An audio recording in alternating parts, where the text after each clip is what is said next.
Alright, so we have the problem daily temperatures. So now in this problem we're basically given an array of temperatures, and for every temperature we need to first find out the next greatest temperature, and then finally we need to print the difference between the indexes of the next greatest temperature and your current temperature. And again, for this question we'll be using stacks, and there's a concept of monotonic stacks involved over here, which will be explained during the pen and paper explanation. So coming to the pen and paper explanation, when I say that we'll be using a monotonic stack, what I mean is we'll be using a monotonically decreasing stack, which is nothing but a stack that stores elements of decreasing order. So let's take a look at this test case.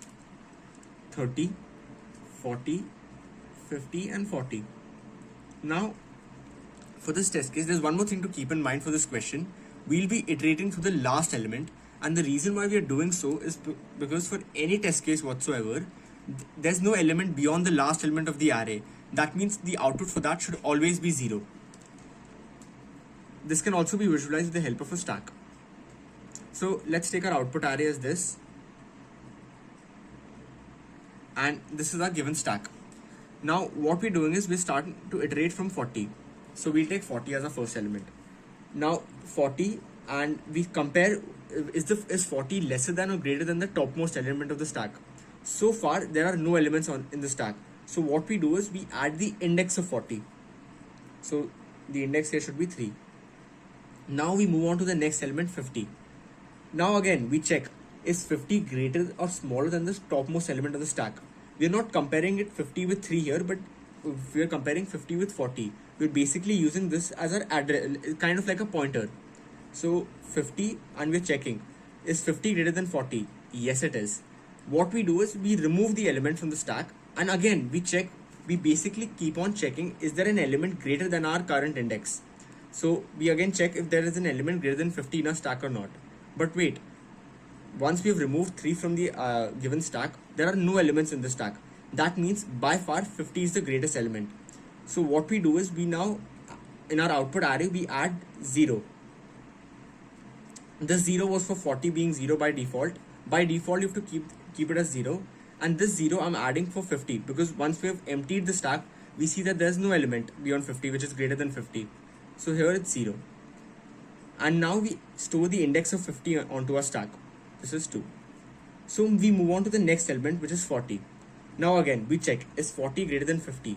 Since 40 is lesser than 50, what we do is we firstly add the index of 40 onto our stack, and secondly we subtract the index of 40 and the index of 50. So 40, the index is 1, and 50, the index is 2. 2 minus 1, which is 1. So that should be output for 40. And if you're confused why we are adding 40, the index of 40 onto a stack, that's because, as I said earlier, this is a monotonically decreasing stack. We're supposed to add the indexes of the element that are smaller. So like as we go on, as we go up the stack, we find elements that are smaller stacked up. So here it should be 1. Now we move on to the next element, 30. 30 will be our final element, and for 30, if we see, 30 is obviously smaller than 40.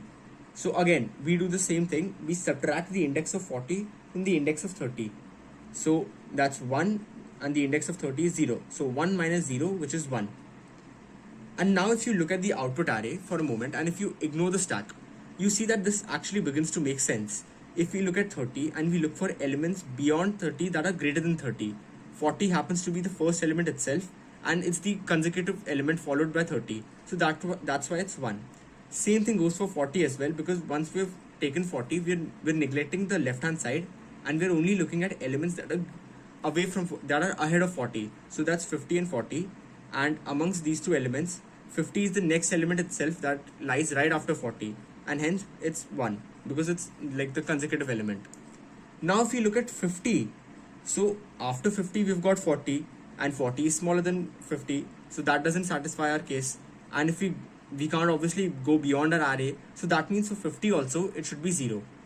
And again, if you look at 40, 40 is the last element, and by default there's no element beyond the array, hence it's 0. So coming to our code, as discussed earlier, we'll be having a stack which to obviously check for the decreasing values, and similarly we'll be iterating through the last element of the given array of the given test case, and that's what I've done here using this for loop. And there was one more condition that I specified which is important for this question, that is that for the last element of the array, the answer or the output in your output array should always be 0, and that's precisely what we've done here. So for at the first condition itself, we'll be receiving we'll be receiving an empty stack, and obviously for that there are no greater elements beyond the last element of the array, and that's why we've kept this as 0. And this also happens to be true for other test cases as well, wherein it's not necessarily that it might be the last element, but it may be an element that might be, let's say, the greatest element in your array. And obviously if it's the greatest element of the array, there are no greater elements beyond that. So for that also it can be 0, and that's what I've done here, and that's the point of this if. And this else case that you can see over here, that's again to subtract the index of your topmost element of the stack and your current index, so that you get the difference between your current element and the next greatest element. And once we get the difference, we push it into our stack. So that's it for this question.